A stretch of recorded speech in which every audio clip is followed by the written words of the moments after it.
Эта невероятная история произошла в северных лесах Аляски. Когда Майкл возвращался домой после удачного дня на озере, он решил срезать путь через густые заросли вместо привычной тропы. В этот момент его ожидало самое сильное потрясение в жизни. Он прошел всего несколько метров от дороги, как вдруг прямо перед ним появился огромный бурый медведь. Зверь был так близко, что он видел, как его ноздри расширяются при каждом вдохе. Мужчина изо всех сил старался сохранять спокойствие и действовать так, как его учили. Он медленно поднял руки, стараясь казаться выше и внушительнее, чтобы не выглядеть добычей. Медведь поднялся на задние лапы и принюхался к нему. Расстояние между ними было пугающе маленьким, и напряжение буквально звенело в воздухе. Но вдруг медведица опустилась на землю и издала протяжный жалобный звук. Сначала Майкл начал отступать, готовый уйти, но ее болезненные стоны заставили его остановиться. Он заметил, что на боку у нее были глубокие порезы, а передняя лапа выглядела поврежденной. Это делало ситуацию еще опаснее, но в поведении зверя не было агрессии.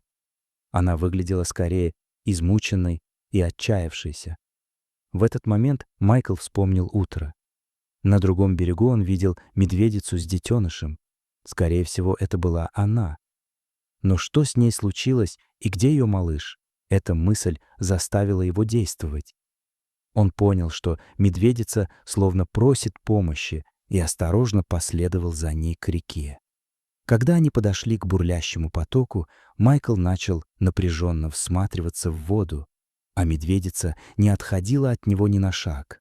Сначала он ничего не увидел, но затем из воды на мгновение показалась маленькая темная голова. Он сосредоточился и понял. Это медвежонок, который из последних сил цеплялся за камень. Вода захлестывала его, и было ясно, что долго он не продержится. Майкл понял, что медведица пыталась спасти детеныша сама и получила ранение, а затем, осознав свою беспомощность, привела его сюда. Он не мог позволить малышу погибнуть у него на глазах. Но он знал, насколько сильное течение в этом месте. Прыгнуть без подготовки означало рискнуть жизнью. Ему нужно было действовать быстро и продуманно.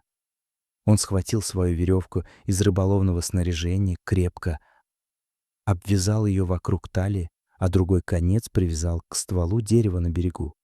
Затем, собравшись с силами, он бросился в ледяную воду. Течение оказалось еще мощнее, чем он ожидал. С огромным усилием Майкл пробирался к скалам, где видел медвежонка. Его прошлый опыт в спасательных операциях помог ему не поддаться панике, но даже для него это было тяжелым испытанием. Он приблизился к камням и пытался разглядеть детеныша, пока с берега доносились тревожные звуки медведицы, которая металась и наблюдала за происходящим. Она понимала, что не может снова войти в воду, и вся ее надежда теперь была связана с человеком. Майкл тяжело дышал, вода сбивала его с курса, и он с трудом ориентировался. Вдруг он снова увидел голову медвежонка. Чтобы добраться до него, нужно было двигаться дальше вниз по течению. Но в следующий момент малыш сорвался с камня и исчез под водой. Не раздумывая ни секунды, Майкл бросился за ним и поплыл изо всех сил. Он понимал, что если потеряет его сейчас, шанс спасти исчезнет навсегда. Медвежонок ушел под воду и перестал сопротивляться. Ситуация становилась критической, но Майкл продолжал бороться. Веревка натягивалась все сильнее и в какой-то момент достигла предела. Когда голова детеныша снова показалась, он успел схватить его. Он ожидал сопротивления, но малыш был совершенно обессилен. Однако это было только половиной пути. Теперь нужно было выбраться обратно. Майкл понимал, что ему понадобятся обе руки, чтобы плыть. Он схватил свободный конец веревки и закрепил медвежонка, чтобы не потерять его. Теперь он мог использовать все силы, чтобы добраться до берега. Детеныш не двигался, и это облегчало задачу, но в то же время пугало. Возможно, было уже слишком поздно. Мысль о том, что он может принести матери безжизненное тело, мелькнула в голове, но он отогнал ее. Сейчас важно было только выбраться. Силы стремительно покидали его, но адреналин гнал вперед. Вдруг его ноги коснулись дна. Он добрался до мелководья. Майкл поднял медвежонка и вытащил его на берег. В этот момент медведица стремительно бросилась к ним. Она двигалась удивительно быстро, несмотря на раны. Майкл понял, что должен успеть освободить детеныша от веревки. Он едва успел сделать это, как медведица подхватила малыша. Но, сделав несколько шагов в сторону леса, она вдруг пошатнулась. В следующий момент она рухнула на землю. Медвежонок пытался двигаться рядом с ней, но она не реагировала. Майкл подбежал ближе и понял, что ее раны были гораздо серьезнее, чем казалось. Вероятно, адреналин позволял ей держаться до этого момента, но теперь, когда детеныш был спасен, силы покинули ее. Он стоял в растерянности, понимая, что может потерять ее прямо сейчас. Связи не было, времени тоже. И именно в этот момент он услышал вдалеке звук двигателя. Он закричал, и вскоре к нему подбежали несколько рейнджеров. Оказалось, туристы видели его борьбу с течением и сообщили о случившемся. Спасатели прибыли как можно быстрее. У них было все необходимое оборудование.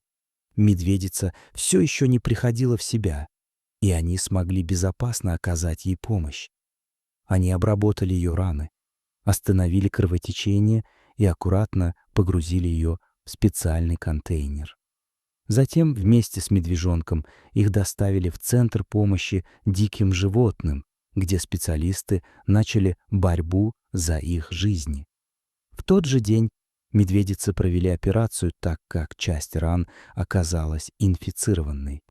Детеныш был сильно истощен, и его поместили под наблюдение. Постепенно их состояние начало улучшаться. Малыш окреп, а присутствие детеныша, казалось, помогало матери бороться. Со временем оба полностью восстановились. Настал день, когда их нужно было вернуть в дикую природу. Спасатели разработали план и пригласили Майкла присутствовать при этом моменте. Они встретились в глубине леса. Когда дверь клетки открылась, медведица сразу же побежала в сторону деревьев. Медвежонок на мгновение остановился, оглянулся, словно запоминая людей, а затем побежал за матерью. Майкл стоял, не скрывая эмоций. Он был счастлив, что смог спасти их, хотя понимал, что, скорее всего, больше никогда их не увидит.